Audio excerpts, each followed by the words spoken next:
കൊല്ലം കടക്കൽ തിരുവാതിര ഉത്സവത്തിനിടെ വിപ്ലവഗാനം പാടിയതിൽ കടുത്ത നടപടിയുമായി ഹൈക്കോടതി.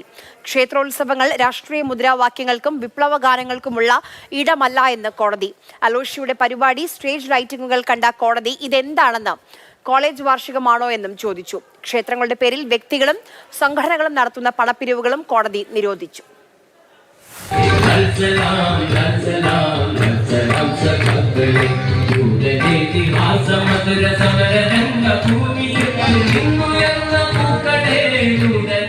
ഈ ദൃശ്യങ്ങൾ വിശദമായി പരിശോധിച്ച ശേഷമായിരുന്നു ഹൈക്കോടതി ദേവസ്വം ബെഞ്ചിന്റെ രൂക്ഷ വിമർശനം.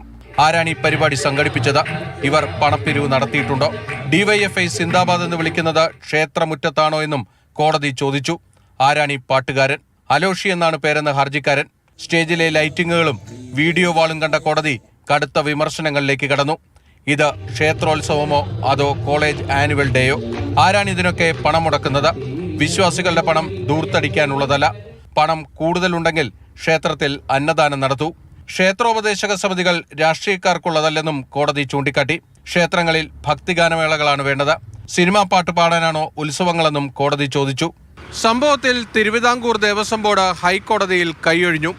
എല്ലാം ക്ഷേത്രോപദേശക സമിതിയാണ് തീരുമാനിച്ചത്. പരിപാടിയുടെ നോട്ടീസ് പോലും മുൻകൂട്ടി നൽകിയിട്ടില്ല. സംഭവത്തെക്കുറിച്ച് ദേവസ്വം വിജിലൻസ് അന്വേഷണം ആരംഭിച്ചിട്ടുണ്ട്. ക്ഷേത്രോപദേശക സമിതിക്ക് കാരണം കാണിക്കൽ നോട്ടീസ് നൽകി. ഇനി തുടർ നടപടികളും സ്വീകരിക്കും. ഇതോടെ ഉത്സവ പിരിവുകളെ കോടതി പൂട്ടിച്ചു. ക്ഷേത്രോപദേശക സമിതികൾ മാത്രം പിരിവ് നടത്തിയാൽ മതി. അത് അപ്പോൾ തന്നെ ദേവസ്വം ബോർഡ് അക്കൗണ്ടിൽ അടയ്ക്കണം. സംഘടനകളോ വ്യക്തികളുടെ കൂട്ടായ്മകളോ ക്ഷേത്രങ്ങളുടെ പേരിൽ ഇനി പിരിവ് നടത്തേണ്ടെന്നും കോടതി ഉത്തരവിട്ടു.